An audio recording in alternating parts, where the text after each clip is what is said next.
Durante muchos años, la preocupación máxima de los hombres estuvo centrada en aspectos religiosos. El hombre siempre se veía desde el punto de vista de su relación con el Ser Supremo.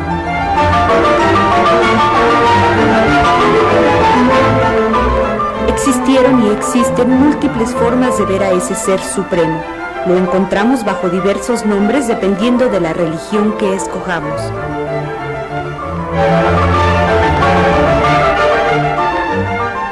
Sin embargo, llegó el momento en el que los filósofos y los científicos decidieron ir más allá de lo que hasta el momento se había planteado como la verdad absoluta sobre el hombre mismo y sobre los fenómenos naturales en general. Y fue así como llegaron a expresarse por todos los medios que encontraron, planteando nuevas posibilidades del ser humano. De esta manera, encontramos a un Miguel Ángel pintando la desnudez del cuerpo humano. Shakespeare se atreve a hablar de las pasiones y de las dudas humanas. Todo esto con objeto de conocer más al hombre como realmente es y no como tiene que ser.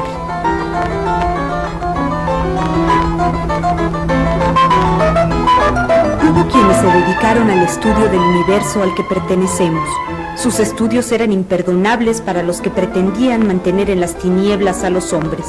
La censura de la Inquisición. Sí, Copérnico y posteriormente Galileo Galilei se atrevieron el primero a plantear y el segundo a demostrar que el universo no era una cúpula sobre la cual estaba Dios. A causa de tal atrevimiento se enfrentaron a los que tenían el poder, la Iglesia entre otros, y es así como se vio limitada su libertad de expresión.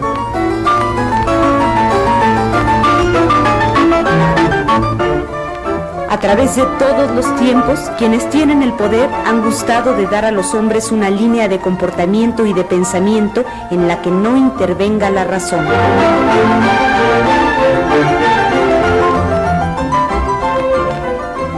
Afortunadamente, muchos hombres se han rebelado ante esto y han surgido diversos movimientos sociales para impedirlo. Quizá uno de los más importantes haya sido la llamada Ilustración, que se dio principalmente en Francia en el siglo XVIII y a partir de la cual los hombres exigieron su derecho a expresarse libremente.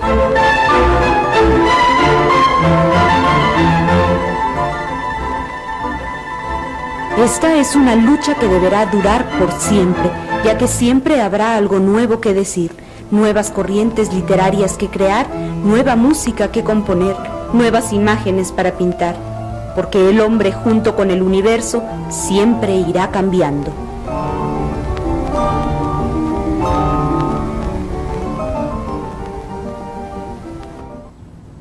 Hola, ¿cómo están? Esta es una nueva serie del programa Imágenes, en la que estaremos a cargo de la conducción el licenciado Wilfrido Campbell y yo, que soy Carmen Galán. En esta ocasión abordaremos el tema de la libertad de expresión, tema de vital importancia para nuestra sociedad y consustancial al modelo de país que los mexicanos deseamos. Cuando hablamos de libertad de expresión, enseguida nos trasladamos al ámbito periodístico. Sin embargo, esto no es del todo correcto, ya que el término libertad de expresión puede ser empleado para muchas otras cosas. Por ejemplo, la expresión artística, que puede abarcar desde luego la música, la literatura, el teatro, en fin, todas las formas de expresión artística. También la vestimenta pues puede expresar algo. Y así como las formas de expresión son múltiples, también son múltiples los medios que se pueden utilizar para limitar al ser humano, al individuo, en su libertad para expresarse. Ejemplos de esto los podemos encontrar en muchas de las cosas que forman parte de nuestra vida cotidiana. Esto puede ser, se me ocurre, la iglesia, la familia, la escuela y en general todas las instituciones sociales. Y me parece que esto es así porque todas estas instituciones tienden a crear modelos de comportamiento supraindividuales, es decir, que pretenden que todos los seres humanos actúen de la misma manera, independientemente de sus vivencias particulares. En este orden de ideas, el pensamiento racionalista de los filósofos de la Ilustración, que pugnaban por la libertad individual, la libertad de expresión, la libertad de prensa, ha configurado a partir del Renacimiento el modelo humanista, liberal e individualista del mundo occidental. La admonición kantiana, atrévete a pensar, atrévete a usar tu inteligencia, resume el pensamiento de los filósofos de la Ilustración, de los enciclopedistas, entre los que destacan Montesquieu, Rousseau y desde luego Voltaire. En el marco factual de estas ideas cabe señalar la Declaración de los Derechos del Hombre, que en 1776 se redactó junto con la Declaración de Independencia de los Estados Unidos de Norteamérica.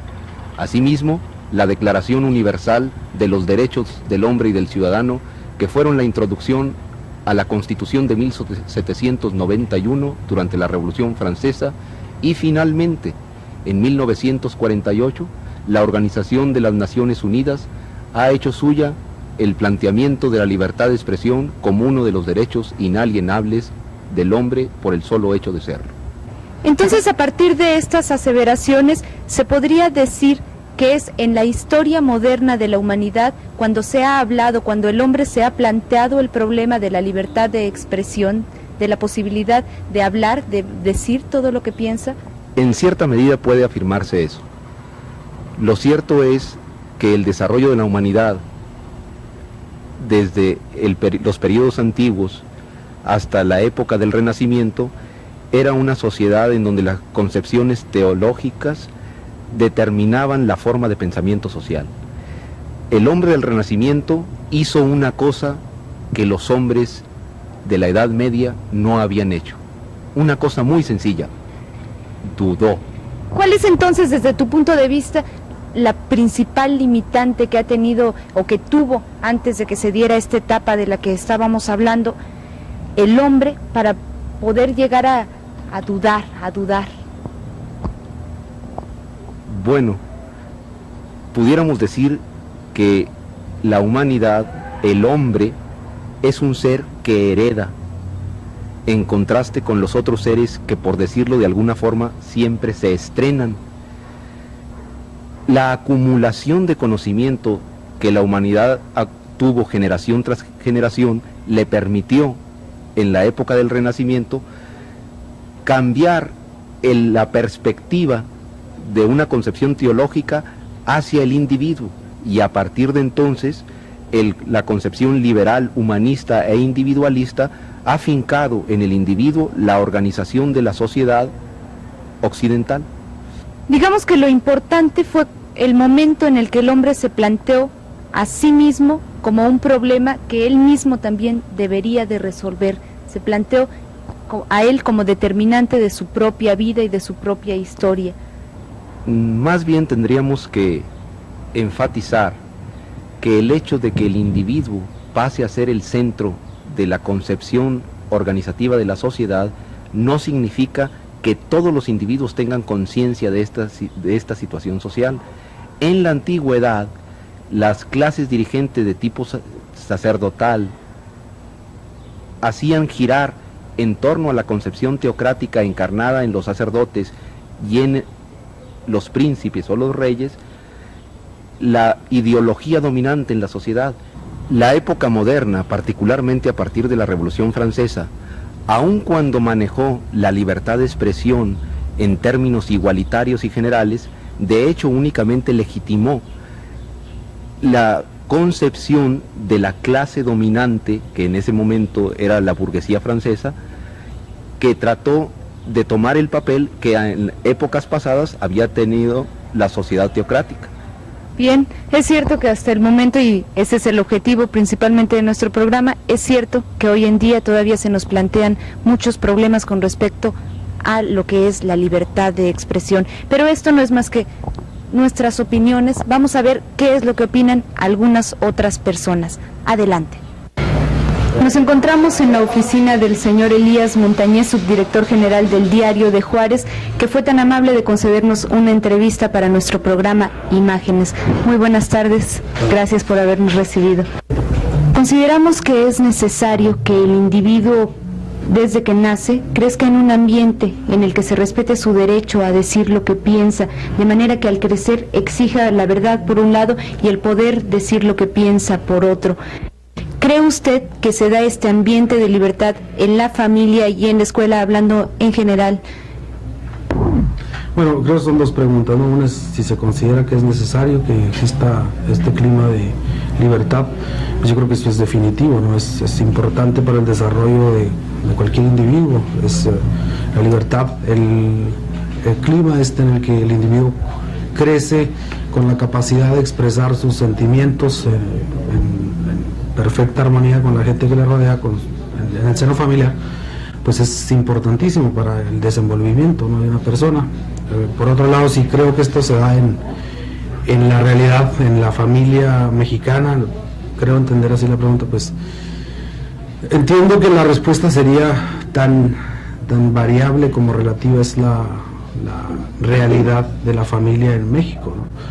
Pues desafortunadamente existe muchos problemas culturales en algunos medios sociales de nuestro país. No creo que se dé el ambiente necesario para es decir, que la libertad de expresión se aprenda desde el mismo seno familiar. No es posible que esto esté sucediendo en México por el momento, ¿no? Incluso en los sectores sociales que se supone son han tenido mayor acceso a la educación, han tenido mayor acceso a los satisfactores materiales que le permiten ponerse a pensar en otras cosas, ¿no? Ya no solo en la subsistencia. Creo que tampoco se da en términos ideales esta libertad de expresión, ¿no? Por problemas muy complejos que ameritaría una entrevista más larga. ¿Usted cree que en la familia se enseña a los niños a que digan lo que piensan, o al contrario se les impide que digan lo que piensan? Pues en veces uno mismo hace de ellos que no expresen lo que sienten, porque sí se los impide uno muchas veces.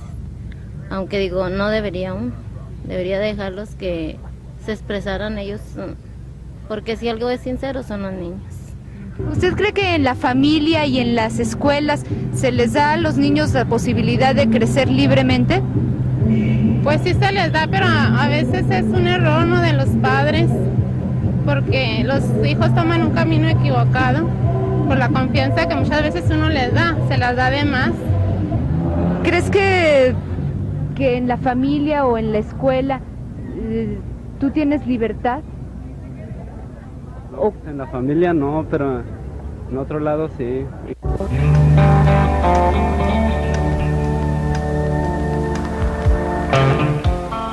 En la historia de nuestro país hubo un momento en que se vio truncado el normal curso de los acontecimientos. Dejó de ser un territorio habitado por diversos grupos que poseían sus propias costumbres y su propia historia para convertirse de pronto en la Nueva España. Al suceder esto, todo lo anterior tenía que ser olvidado por mandato de quienes ahora tenían el poder. Esto significaba una situación en la que la libertad de expresión era algo absolutamente inimaginable.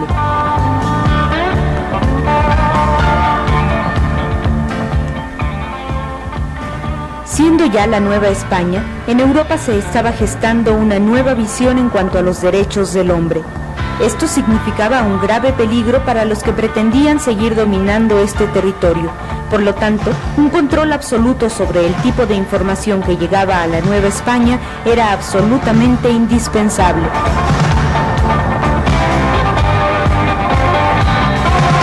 Sin embargo, en los tiempos del emperador Carlos V, sucedió el primer envío de una imprenta a la Nueva España, pero acompañado de unas leyes en las que se establecía la absoluta prohibición de lecturas y libros profanos o fabulosos en este territorio, bajo el castigo de pena de muerte y confiscación de bienes.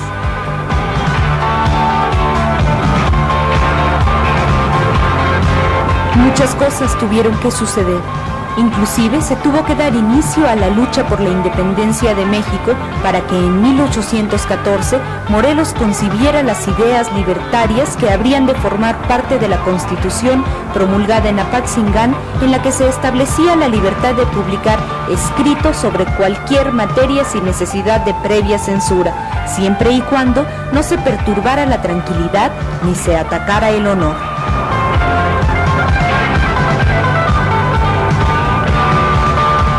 La historia de nuestro país es larga y a través de ella ha habido diferentes etapas en las que las condiciones en cuanto a la libertad de expresión han sido variables.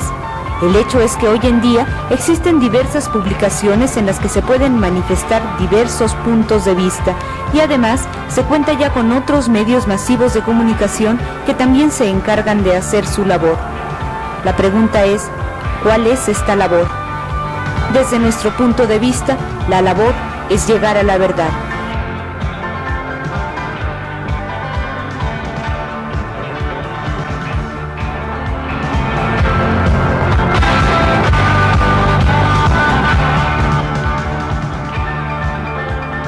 La censura por un lado y por otro, el abuso en el manejo de los medios masivos de comunicación.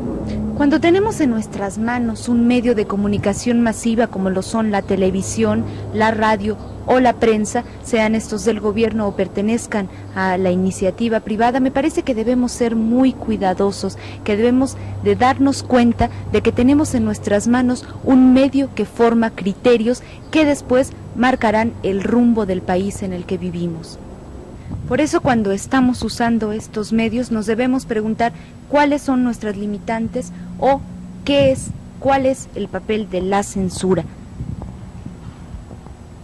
Pienso, Carmen, que en la sociedad mexicana, en donde constitucionalmente la libertad de imprenta y de expresión es irrestricta, como lo postulan los artículos 6 y 7 constitucionales, más peligroso tal vez que la censura oficial u oficiosa es la autocensura que los que trabajan en medios de comunicación masivo utilizan para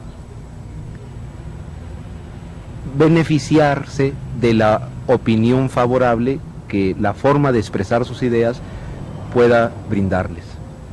En este sentido, no estoy tan convencido que sea la censura un mecanismo de presión que se hace a los que trabajan en los medios de comunicación masivos. Más bien, creo que se trata de un medio que estos medios utilizan para expresar lo que creen que se quiere oír. Eso es cierto. Sin embargo, la ley, la Constitución de nuestro país sí establece ciertas limitantes para que no haya, pues, ahora sí que malos entendidos a propósito de esto. Efectivamente, el artículo 6 constitucional expresamente establece que la manifestación de las ideas no será objeto de ninguna inquisición judicial o administrativa. El artículo 7, por su parte, manifiesta que la libertad de escribir es inviolable. Sin embargo, la ley de imprenta sí establece unos parámetros que limitan el abuso en el ejercicio de este derecho. Y esas limitantes son, a mi juicio, sensatas. El ejercicio de la libertad de expresión no debe ni ofender a la moral pública, ni vulnerar los derechos de un tercero, ni alterar la paz de la sociedad. En este sentido, la ley de imprenta considera que se vulneran los intereses de un tercero y por consiguiente se vulnera la paz y la estabilidad sociales cuando el propósito deliberado del ejercicio de la libertad de expresión es ridiculizar o generar odio o desprecios sociales hacia una persona o sus intereses. Pero volvemos a lo mismo, esa no es más que nuestra opinión. Vamos a ver qué opinan otras personas. Nos encontramos en la oficina de don Ricardo Isaac Ahumada, presidente de consejo del diario El Universal. Muchísimas gracias por habernos recibido. ¿Considera usted que los medios de comunicación deben tener una línea tendiente a formar un criterio o que se deben limitar a informar? Deben tener su línea según el criterio desgraciadamente la línea a veces la marcan los dueños, pero los periódicos los hacen los periodistas, ¿no? Entonces el periodista debe dar cabida a cualquiera de las opiniones, aunque él no esté de acuerdo con lo que dicen. Un diario debe abarcar la pluralidad de las actividades que se dan en la sociedad. ¿Considera usted que El Universal está en contacto con los diversos grupos ansiosos de manifestar su opinión? pues cuando menos nosotros estamos abiertos para cualquier grupo que venga a expresar su opinión. La dicen ellos, no la decimos nosotros.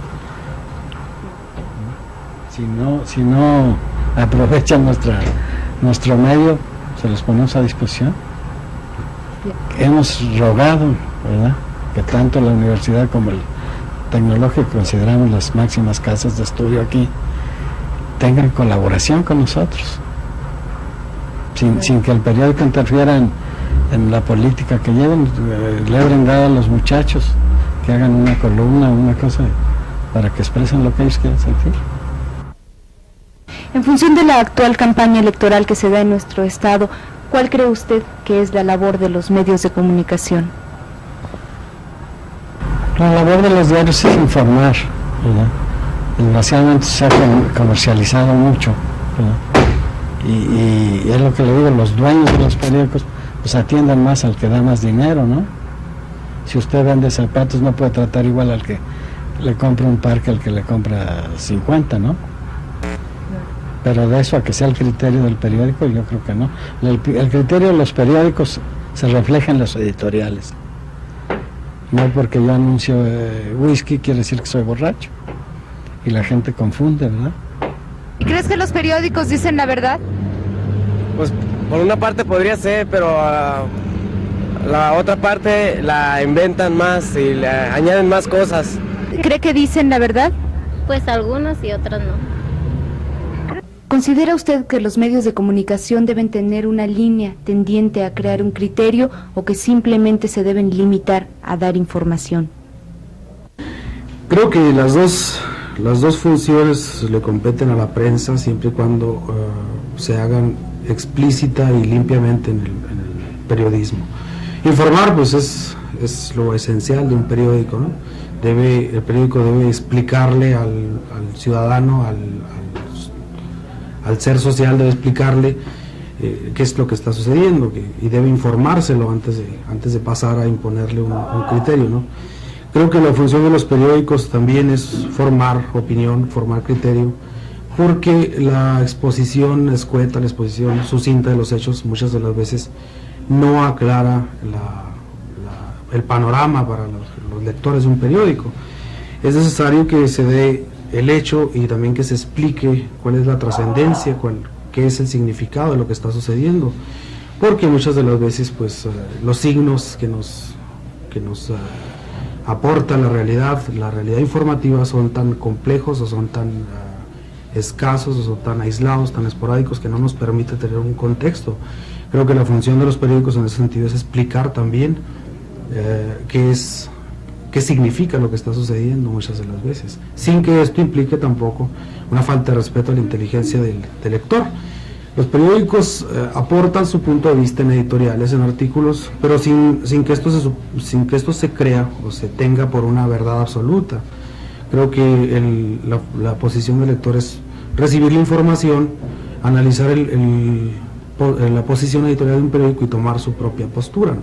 Estar de acuerdo, estar en desacuerdo, o demostrar que el periódico está equivocado, o si no le parece que es así, pues aceptarlo, ¿no?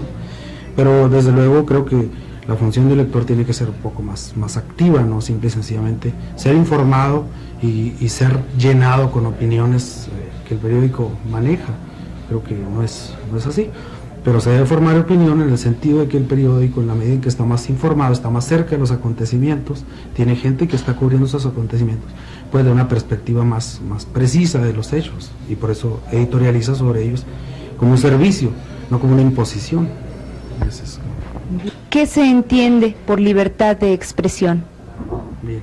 Bueno, libertad de expresión podría definirse desde una perspectiva social, desde un enfoque social como un clima, ¿no? Un clima apoyado jurídica y política, socialmente, como un ambiente en el que es posible que los individuos que componen un conglomerado social se expresen con libertad acerca de sus inquietudes, sus necesidades, sus problemas.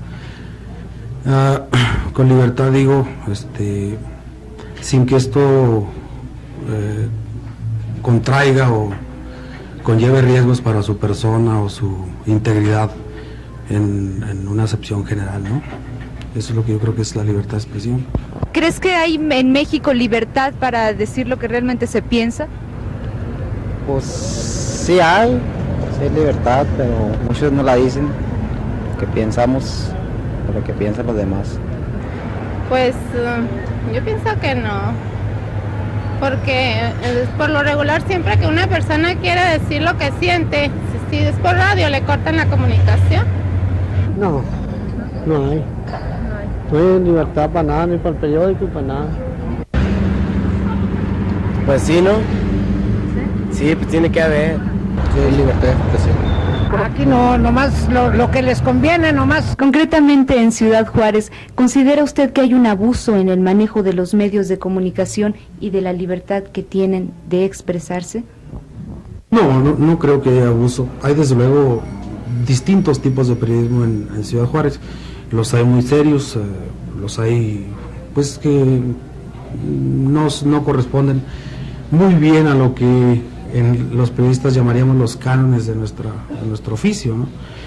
Pero abuso, pues no creo que quepa hablar de un abuso de la libertad de expresión, y en caso de que lo hubiera, pues creo que es preferible que haya abuso a que fundados en esa suposición las autoridades o algunas otras formas de poder que existen en nuestro medio se tomaran la libertad de considerando que hay abuso, de coartar la libertad de que otros disfrutamos, ¿no? En términos muy relativos, pero la disfrutamos. Creo que en cualquier caso es preferible que exista un exceso en cuanto al ejercicio de ciertas libertades a que este exceso se convierta en pretexto para proceder de otra manera, ¿no? Bien amigos, pues es así como damos por terminado nuestro programa del día de hoy, no sin antes agradecerles su compañía a lo largo del programa y esperando que la próxima semana también nos acompañen para que juntos tratemos algún tema de nuestro interés. Hasta la próxima semana.